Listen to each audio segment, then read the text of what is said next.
Everybody comfortable? No. Because we have another heater, we can move closer if you want.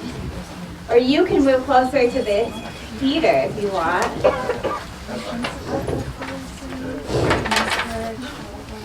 Hope unless you can move closer to the heater. Are you okay? Or, you know, it's pretty warm right here. Come closer to me. I'm kidding. That's what you need to do, Andy, at your church. Make it really cold except for by you. Take up all the vents in the back of the church. Yeah. Hello. Okay, the second question is, does everyone who wants to have a program? Because Mary Jane has them. If not,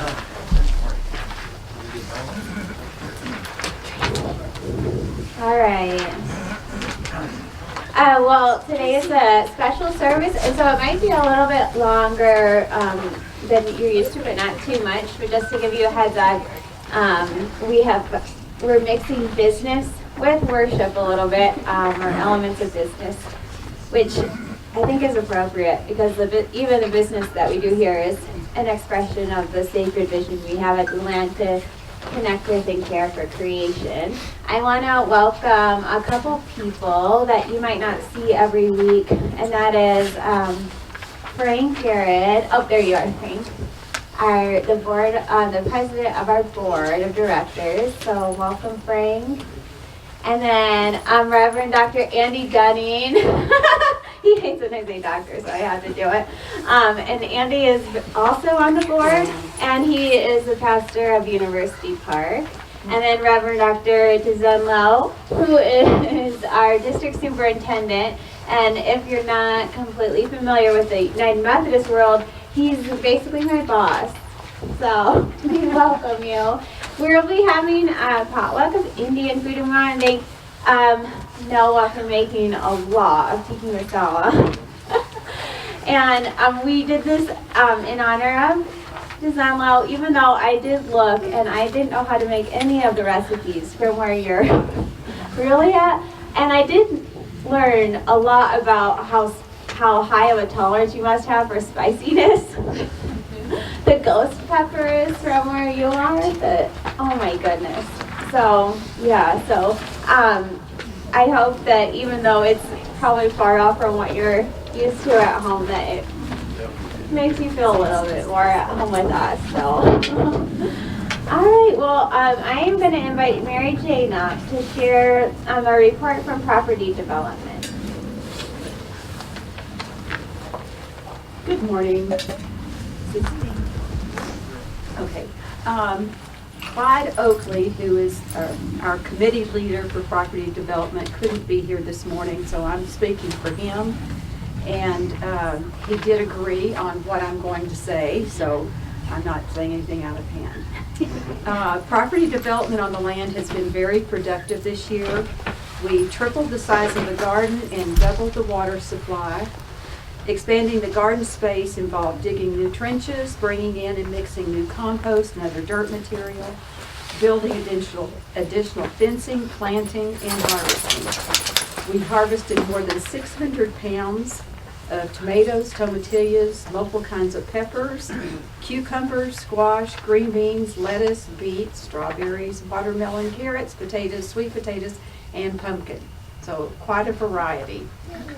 And our produce, as well as donations by some of our other supporters, like Mary Lark over at the foundation, was donated and distributed by the St. Paul Presbyterian Food Bank in Aurora.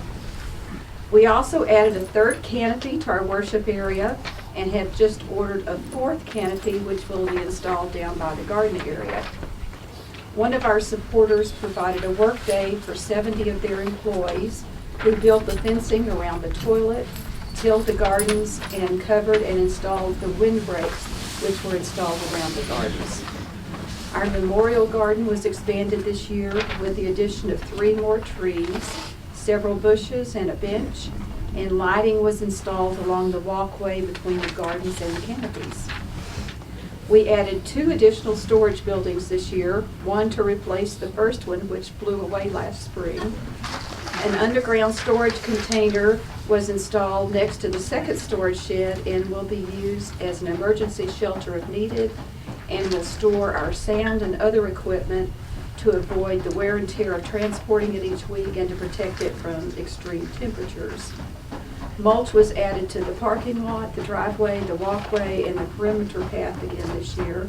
And the size of the parking lot was doubled by removing part of the fence for the dog park. So those of you that haven't been around recently, there's a lot of visible results in property development this year. And please take a few minutes while you're here to look around. Thank you.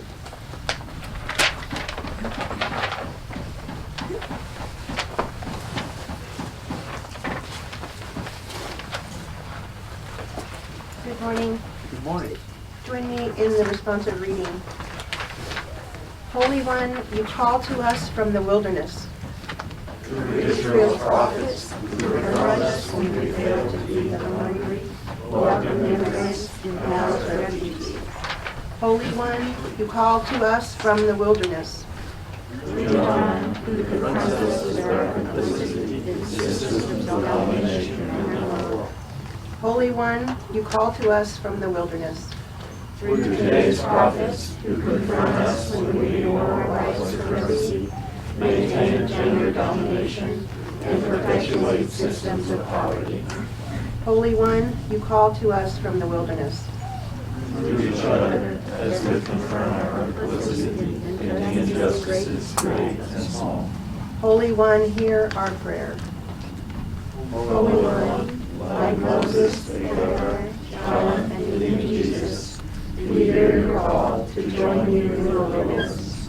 Draw us away from our privileged places of safety to take part in the chaos of new creation, where the mountain of manifest destiny is torn down, and those trapped in valleys of systemic racism, xenophobia, and white supremacy are raised up. Strengthen our shoulders to carry the burdens of the oppressed, and comfort our breaking hearts as we recognize how our silence perpetuates harm to your people and your earth. Help us to make plain your ways, O God, as we join in the work of our coming Prince of Peace. Amen.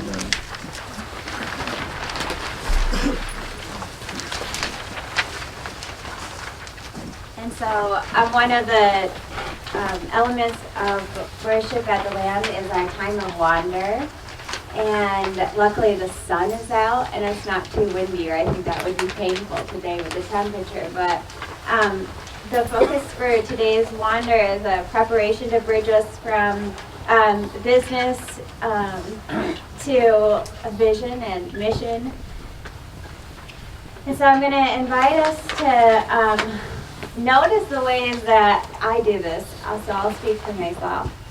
I often use the word nothing. That there's nothing out here. And it's not just here, but anywhere I drive by where there's not houses or rec centers or restaurants. And I hope that one of the things we do at the land is remind ourselves that there is something everywhere. The more than human creatures have homes and are busy burrowing underground. And so as we envision what we have done in this past year and what we'd like to do next year, I'd just like us to center ourselves on a 5-minute wander, noticing that there is never nothing. There's always something happening around us that promises to return us to harmony on this planet. So I'll see everyone in 5 minutes. How's that? Are you hearing me now? Ah, yes. Good.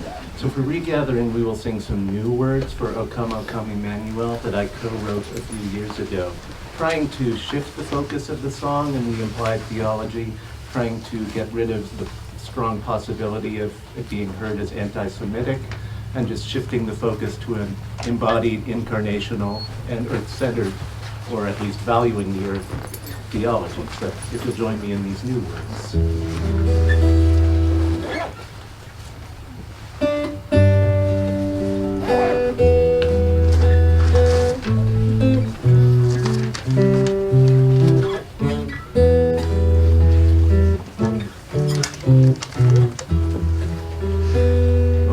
Come, oh come, Emmanuel,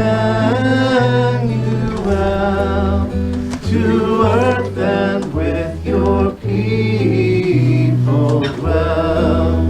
Your tender mercy showing us the way. Shine forth in hope to light a whole new day. Rejoice, rejoice, Emmanuel shall come within creation here to dwell. Oh, come, great love, break down the walls we build, and let this world with peace and joy be filled. Too long we've wandered separate and alone. Be with us now and make this world your home. Rejoice, rejoice, Emmanuel has come within creation here to dwell.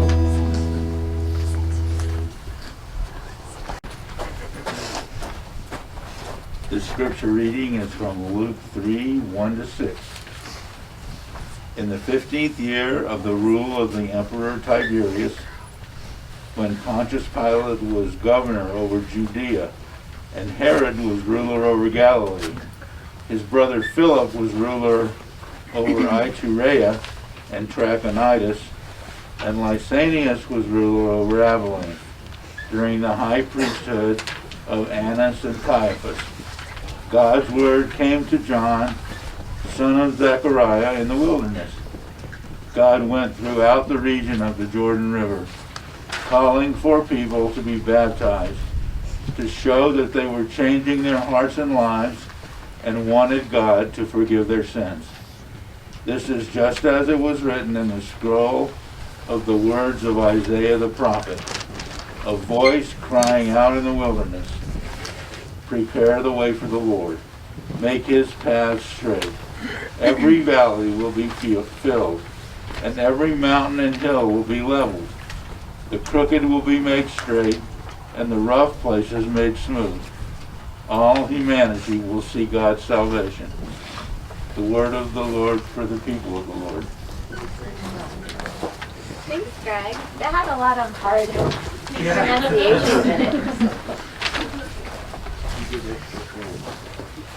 Another way we worship together is through our time of discussion. And so at the land, everything's through spiritual consent, which means that you are not forced to participate in anything interactive that makes you feel uncomfortable. So while you're welcome to join in a small group, you're also welcome to wander or walk the labyrinth for 10 minutes. Today the discussion question that we'll hold together is printed in your programs, and that's when we declare a place as having nothing there, what do these places look like, and how might we begin to see them differently to increase our awareness of our own purpose on this planet? So I'll just invite you to join a group or to do whatever your soul calls for the next 10 minutes, and then Eric will gather us back together with song. Amazon.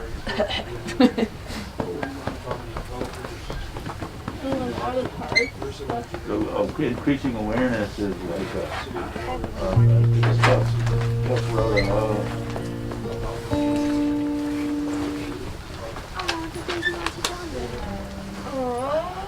It's a task easier said than done.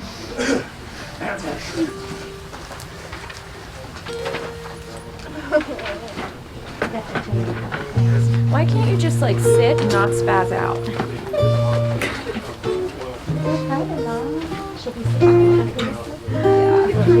Yeah, well, she'll be, it's good for her to socialize, like, that's why she's nervous. Yeah.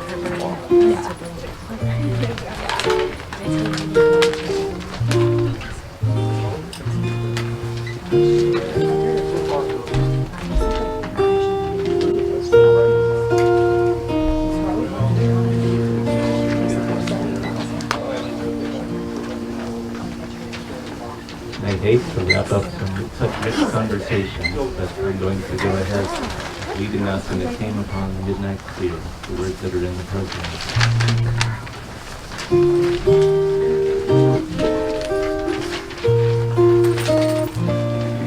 It came upon the midnight clear, that glorious song of old, from angels bending near the earth to touch their harps of gold.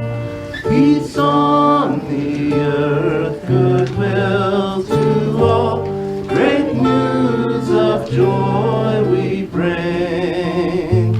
The world in solemn stillness lay to hear the angels sing, and you beneath life's crushing load, whose forms are bending low, who toil along the climbing way with painful steps and slow.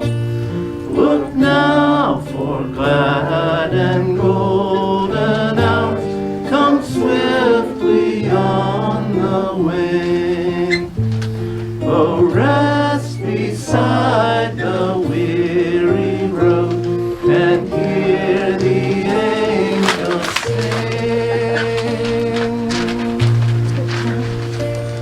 For though the days are hasting on, by prophet bars foretold, when with the ever-circling years comes round the age of gold, when peace shall over all the earth its ancient splendors flame, and all the world send back the song which now the angels sing.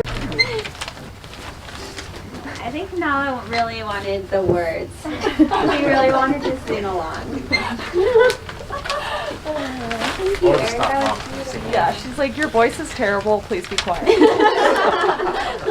Tracy left the room once when I was singing the other week. She got up and walked out. Oh. I'm wondering if anyone else is having some of the Christmas crazies this week. I know I had some conversations that proved that I wasn't completely unique in those feelings of being overwhelmed. And one of the weird things about me is that and maybe this is a pastor thing or a human thing, but when I'm around other people that feel overwhelmed, it makes me more calm. Like, I don't know, Andy, is that a pastor thing or just a weird? We just love to share misery. Yeah, it's like, I'm not the only one. Maybe it diffuses it. Maybe it's easier when it's not your stuff to feel like to have perspective, but I'll be honest, by Friday, I had zero perspective. Like, I lost it all. Oh, and I'm just not a really nice person. When I get to that place, and usually that place is, probably I'm the only person who's ever been here, but that place when nothing is going as planned, I don't know, it's probably not an experience other people have had, but I'm joking. Usually things don't go as planned, right? Like, the frequency of these disruptions stems from this like inconvenient reality that plans are dependent on things other than ourselves, circumstances beyond my control. If I lived in a vacuum, my plan would work just fine, but I don't, and so usually things don't go as planned. But the weird thing is that this lack of control causes me not only a substantial amount of anxiety, but it also seems to perpetuate the creation of plans. So I get anxious because nothing is going as planned. because I live in a world where plans are dependent on things beyond my control. And my response is to create more plans to put me back in control. The more planning I do, the more interruptions I experience, and the worse of a person I become, which was Friday. I'm so glad that nobody really saw me during the day of Friday. I actually had to give myself a timeout and go downstairs and run. Because the only way I can kind of break out of this obsession that comes from feeling like you're accomplishing something with this plan that was just perfect when no one else was involved, like weather or time or yourself even sometimes, is doing nothing. Like, I have to stop trying to do something and just be present and doing nothing in order to be productive. I mean, the point of the plan, of any plan, is to accomplish something. And when you feel this pressure in that plan, it doesn't matter what you're actually doing. If you're not achieving the outcome of the plan, it feels like you're doing nothing. The point of the plan is to achieve something, to prove that we weren't just sitting around doing nothing, that we had our stuff together, that we were competent, that we were constructive.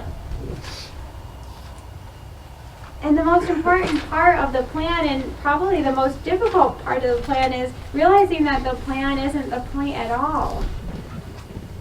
That really it's how we are able to let go of the plan and to be present in the nothing, to remind ourselves of what we're really supposed to be doing. I'm not going to put this in my written message that I send out. This is just for all of us here. But on Thursday, I was at my clergy circuit gathering, and we were talking about, they were talking about free, Reverend Ryan Kennedy's church. And Ryan is wonderful. Free is fabulous. And all I could think the whole time was how jealous I was. They were talking about all this great social media they're doing and this coffee business and all these people that are going, and I was just sitting there thinking oh my gosh, it is so impossible to feel like you're doing something when we're in this comparative posture. And I don't know how you change that. I don't think it's something that we can escape. But what I've been reflecting on is how my plan to do something really probably looks like nothing. And yet it's everything to me, and I think it's everything to us. Jealousy isn't a sign that what another person is doing should define what enough looks like for me or for us. Jealousy is a message that we don't think we are enough. And we need something more. By not trying to raise the bar of enough for yourself, because the reality is the world is never going to stand still long enough to feel like you have a grasp. Like you feel like you have something. What this something looks like, what this nothing feels like. I do think that there is an intersection that comes into a fruition of probably what we were never able to articulate was the plan in the first place. I've been talking a lot about over the past few weeks of what we hope to do in 2022, and a big part of that is, and I do realize the irony in this after reflecting a lot on the insanity of planning, but a lot of that is to create some stability, to feel like there's some certainty. And I talked about last week how sometimes writing the message is difficult when you're anxious or flustered or conflicted, and the point at which I usually know that I have a message or anything worthwhile to say is that emotional connection. And this week what I realized is that when I was planning for stability in 2022, at the same time we're talking about growth and expansion, was that Stability is just another word for fear, for grasping, for being afraid that everything that you're doing will look like nothing has ever been done. We're hoping to expand our staffing. And I do think that that's really important. We've been talking about how we've been having some growing pains. This organization isn't just about a worshiping community. There are so many other things going on all the time. We have people who come to volunteer in our garden and grow food. We have youth coming all the time to experience what the prairie ecosystem has to offer them theologically, to know that they're not alone, to know that this climate crisis isn't in their laps, that there's this whole ecosystem that's working around them to support them and to continue this life-giving process that is way beyond what we think that we are capable of doing. There's so many moving parts, and I've been saying for a long time, and you've been affirming it, that we need more help in holding them. And so just when I start to feel like this sense of relief, like, oh, we're going to get more staffing and it's going to be great, drum roll please, I get an email that our accounting firm isn't offering accounting anymore. And if you're on the board, you know that this is just such a not great news situation. We worked so hard with this new accountant over the past year. And on top of that, Mary Jane and I have been to this like nightmare of the payroll company that we had and realizing we're going to need a new one. And you feel like you take one more step closer to this illusion of stability. And by Friday, that illusion dissipated, and I gave myself permission to quit and do nothing and hire myself back this morning. I think we all need to do that, to quit the comparison, to quit that which drives us to be less of the person that God's created us to be. To realize that our true stated purpose and the real plan was never in our hands, and that what we're really called to do is to wait in the nothingness and realize that something has been happening all around us the entire time. Plans would work wonderfully if the pieces stopped moving. The plans rarely make room for the voice in the wilderness, and so the wild arrives as a problem needing to be solved and not a gift waiting to be received. The wild arrives as unwelcome, uncontrollable, unpredictable, and inconvenient. It makes us vulnerable.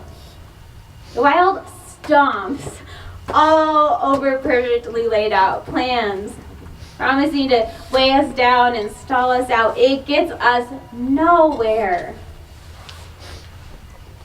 if we don't keep sight of where it was we wanted to go in the first place, and what we learned every time we tried to get there and failed.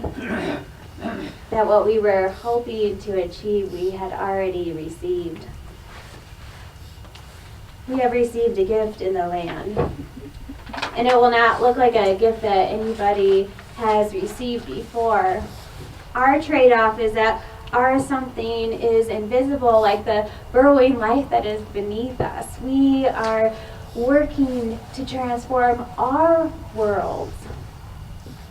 We are doing the work of coming together and remembering what it means to be a community that is driven not by consumption and consumerism, but that is resting in the reality that we were created for Sabbath. So maybe our ship doesn't need to be so big and so heavy that we feel as though we are drowning when it doesn't sail. Maybe our ship is light and built to float, to learn lessons that we often skip over. Maybe we are called to see something in the nothing and be okay if other people see nothing in the things that we find something valuable and irreplaceable. Love and grace and forgiveness in a community that understands that humans are not the only participants in God's creation. Perhaps our plan is no plan at all. Perhaps our plan is to come together every Saturday to garden in the garden, to watch youth get excited and yell, "Oh, there's a snail!" to sing songs in new ways, to create new liturgy and new patterns of living in this world, and to open our hearts to all of the voices that speak through what other people hear us now. I'm going to invite our board president forward, Frank. Frank's name is on our founding incorporation documents. He is, gosh, how long have you been a member of Hope United Methodist? 40 years. 40 years, yeah, so not too long. How old is Hope? It was chartered in 1975, and I've been going there since 1979. Yeah, so So you do have some experience with launching a new faith community even before us. well, there's launching a new faith community, and there's launching a new faith community. So Yeah, Trust me. we're not starting a new church, are we? We're doing No, something no. much bigger. no, can you all hear me okay? Yeah. Okay. In fact, I was thinking about it this morning on the way in, and been involved with land over 6 years, actually. It's about 2015, and long before any of this, where we'd come out and look at the land and say, well, okay, now what do we do? And if you aren't aware of it, this is not the original plot of land that was acquired out here. It was down that way a ways. It was swapped out by our annual conference a number of years ago for this plot, this 9.3 acres, as a part of the oil companies and development stuff out here. But this land was originally, as the United Methodist Church does, in expanding communities and stuff, they look forward planning, they'd go out and they acquire real estate to potentially develop a new congregation and provide the supporting infrastructure for that. But we were encouraged by a gentleman named Dick Hansen, who was then, he was a member of Hope, but he was on the conference board of trustees and involved in the acquisition of the land. And he said, he kept after this lady and said, Stephanie, we got to do something with that land. And he said, yeah, okay, Dick, okay.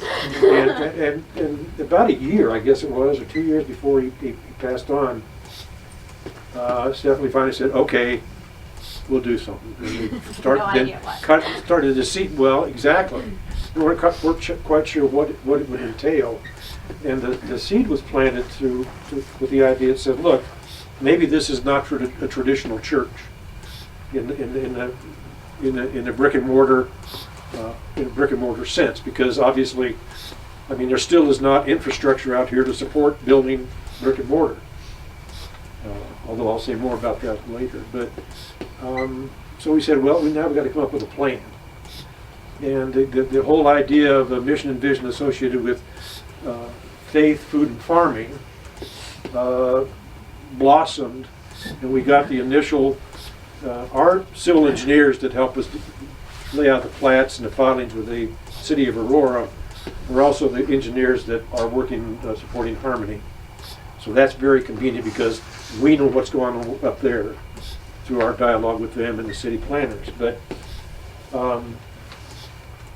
the initial plan, and this is one of the things I was telling our group a while ago, when I was driving out here this morning, if you noticed, if you looked up, if you're driving east on Jewel, right by that, just west of the firehouse, there's this big pile of dirt that's blossomed over the last number of weeks. Huge, right? Well, that's probably close to 2/3 to 3/4 of how much we would have moved here originally. Our original plan, which Stephanie knows more about city planning that she cares to. But our original plan, if you look at the hill back here, was that if you're standing right here, you're probably up to your knees in dirt, because we were taking this whole thing and leveling it. So down at the north end of the property, there would have been close to 5 to 6 feet of dirt piled up down there to level the land out. And as we're going through that, and of course that was a huge price tag. And it was somewhat discouraging because, well, what do we do now? And as we were talking one day, Stephanie and I and Greg, our farm consultant, and we said, you know, you look at that, you say, why are we doing that? When we started looking at the contour lines, it finally tumbled to us that we were going to level this whole area. Why do we want to do that? Why do you want to eliminate that hill? Why would you want to do that? And we said, well, we probably don't want it.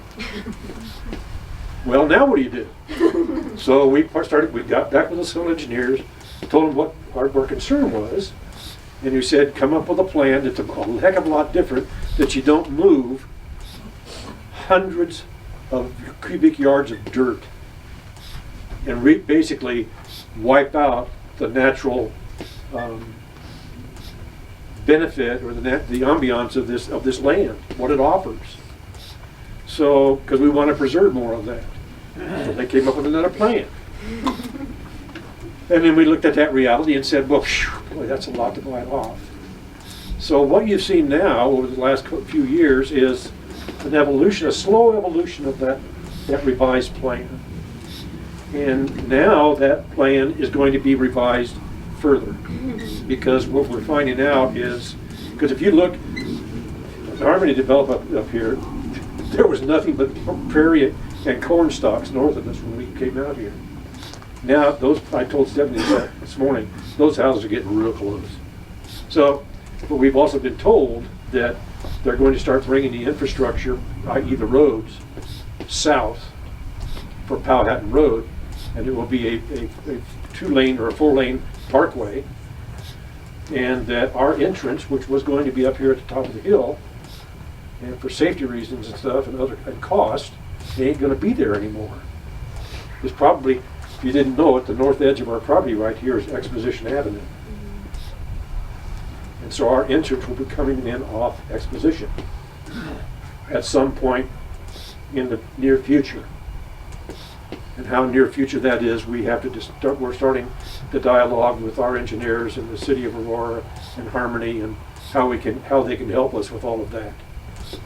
But what continues to be out here, and for me, is the continued promise that the land offers. The opportunity that, despite of all this development, we're going to be kind of an island here eventually.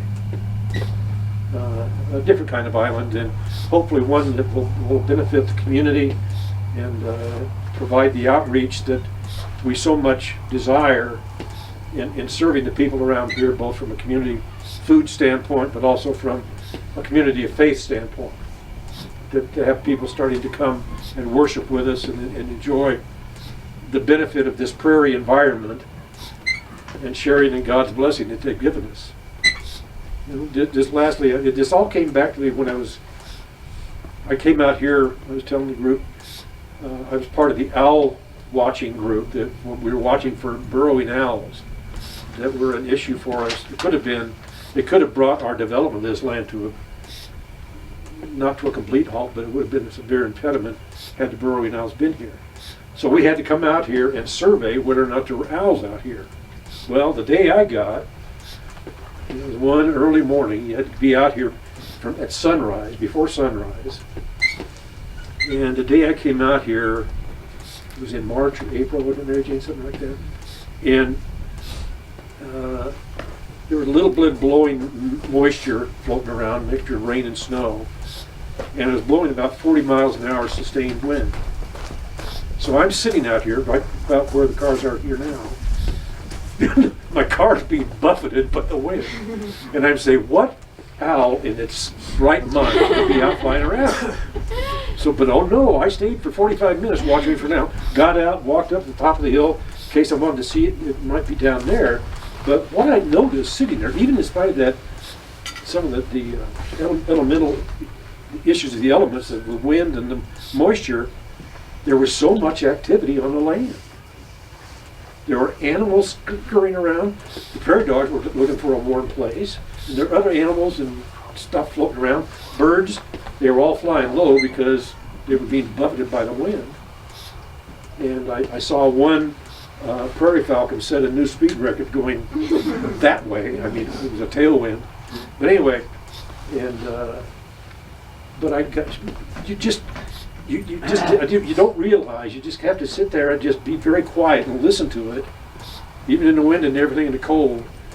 And it reinforced my commitment to this that says, this is something special.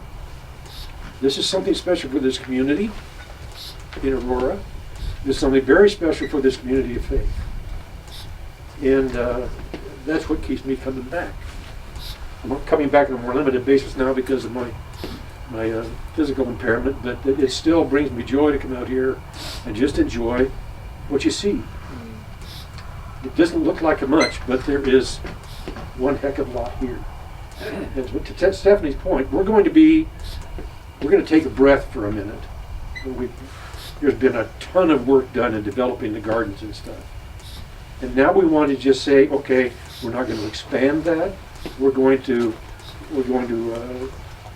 continue to enrich the soil in that and build on those gardens as they are, and provide the right mixture of food content to the local community, and start looking at the labyrinth where it is. But take time to enjoy and take time for these programs that we have, because we've just blossomed in terms of the program, the Prairie School and everything like that. That we want to take time to nurture that and mature it, and to refine our plans as we for moving forward. So it's kind of and to give Stephanie some help, which is most important in my view, because she's stretched pretty thin.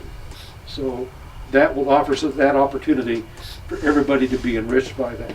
I look forward to that. So anyway, do you have any questions about where you think we're going? Other than crazy? That would be new. No, that would not be new. No. Okay. Anyway, okay, well, thank you very much.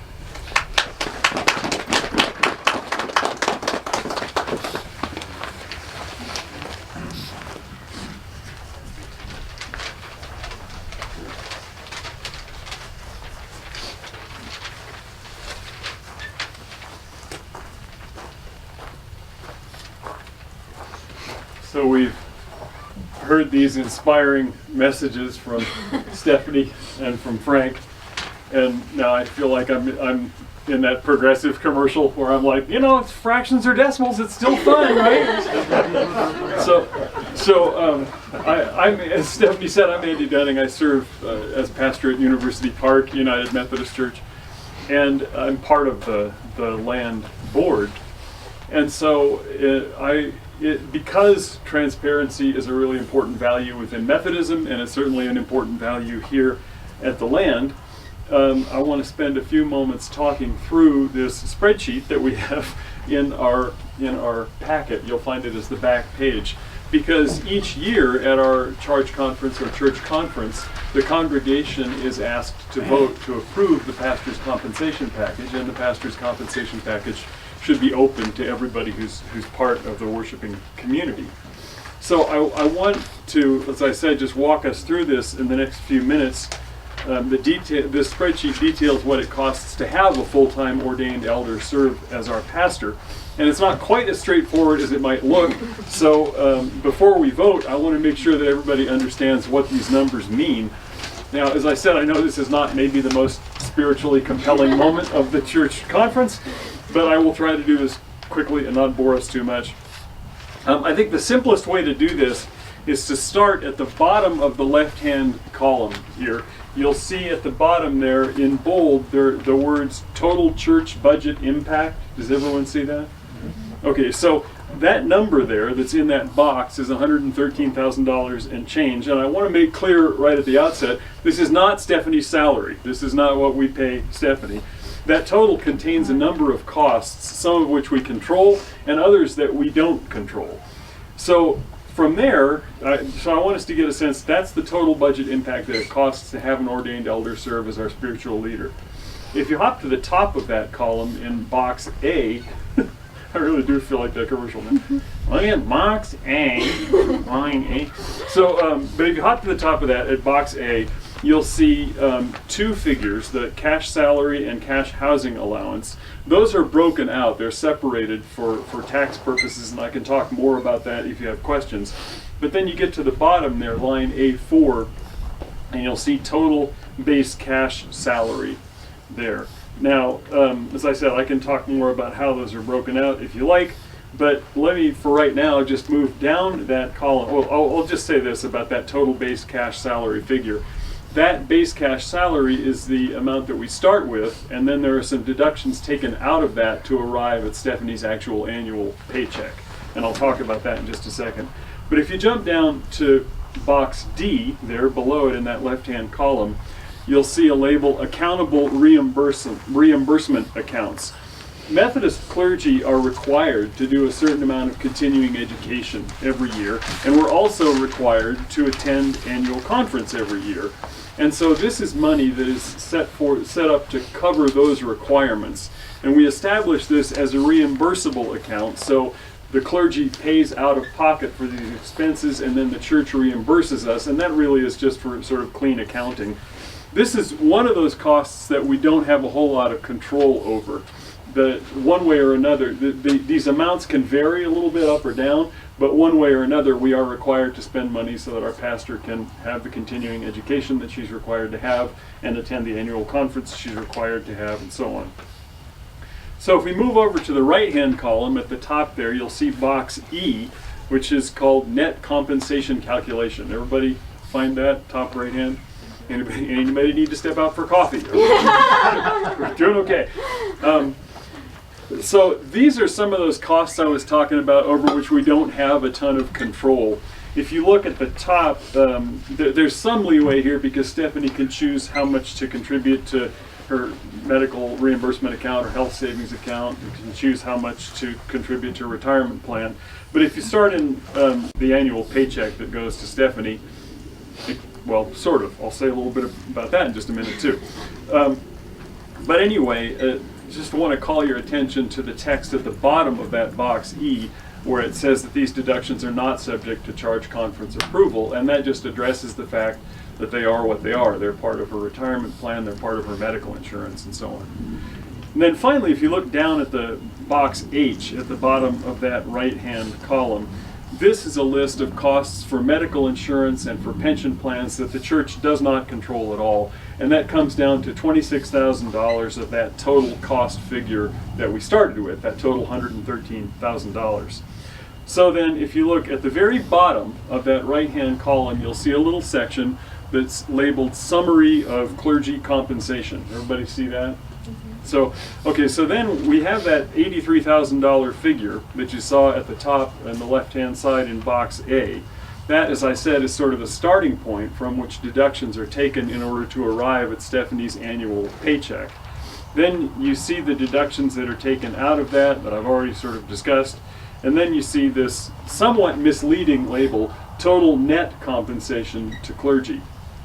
That's actually Stephanie's, we might call it her pre-tax annual salary. So out of that comes federal income tax, state income tax, and then clergy are not required to participate in Social Security. So that if we choose to do that, we pay self-employment tax. The church doesn't split that with us. So that's up to Stephanie, it's up to me as a clergy person, that's just the way that works. But the $64,000 is the pre-tax annual salary then that goes to Stephanie. Questions about that? Comments? That was really good. Hey, thanks. And that's why we have to take calculus. That's right. Exactly. So I guess I would turn this over to TEZENLO to ask her to take the vote on this. Well, I could have let you do it, but thank you very much. I've been doing this for many years, but I learned so much from him, so I think he should be doing my work. Thank you. So as you have heard, and if you, probably many of you don't know our Methodist system, but each year we set aside a time like this, and we call it church conference or church conference, when we come together and celebrate the past and also look forward to a new future. And you have heard a little bit about that from Frank as well. And as Andy has said, it is a time for us to be open and transparent about what we do. And if there's anybody who needs questions answered or clarifications, everybody's welcome to ask those things. So that's a part of, and I think especially in this day and age when there's misinformation, disinformation, conspiracy theory, everything it's questioned. And so I think as we serve together, I think a time such as this is important. So it's not only your community, but every community goes through this. So I think that's a good part of our system. Sometimes it may seem like mundane, just formality, but the good thing is that we are trying to be transparent and also share about our joys, our challenges, our dreams. So those are some of the good part of this.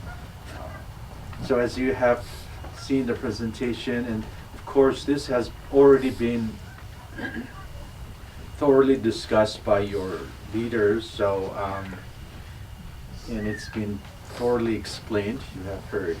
So if you would approve and prayerfully support what has been presented before you as your clergy compensation for 2022, would you please raise your hands? All right, thank you. Any objections? Abstentions? All right. I would assume that even the dogs have approved that. I didn't see anybody wagging tails or anything like that. So, all right, thank you very much. Oh, and then, TEZENLO, do you want to stay here for 1 second? And Becca, there's Becca. So, our last item is that we wanted to show appreciation for everyone who gives so much to land, and I told Becca, I'm like, I don't think that there's anyone there who would not qualify for that. But the first person that I want to thank, and then I'll turn it over to Becca, is our district superintendent. And I truly feel like you do understand what's happening here on a spiritual level, and just knowing that there's that connectedness is really helpful. And so I just want you to know that you're appreciated by me and by our community. So thank you very much. Thank you. And I think on behalf of the board, we're just so grateful for this beautiful community. And there are jars of jam, Becca's Backyard Jam, on the table back there. There's a few different varieties. And so some spicy ones, some traditional jams. So please take a jar of jam. And I only brought 20, so if you didn't get one, let me know. And I promise I'll get one to you next week or mail one to you or something. So thank you so much on behalf of the board. We love you all. Thank you, Becca. In 2022, just to quickly invite you, if you would like to be involved in anything, like specific, we have a fundraising team. So that's currently Allison, Libby, and Dana. And then we have a property development team, which we should probably talk about a better name for that. But and that's Rick, Frank, oh gosh, I'm gonna just blank because Randy, Clyde, Mary Jane, and Pam. And then the board of directors, Frank, Andy, Libby, Becca, Dave Stevens, Mary Jane, Clyde. Did I get everyone? And then in 2022, what I'd like to start doing is, because I do feel like leadership should be fluid and we should have new voices and new ideas. I'm hoping that every quarter, and Shelby and I were talking about, can we do it at Harmony? So we're going to keep trying to find a location, but every quarter we can kind of have a gathering and say, okay, where are we at? What do we want to do?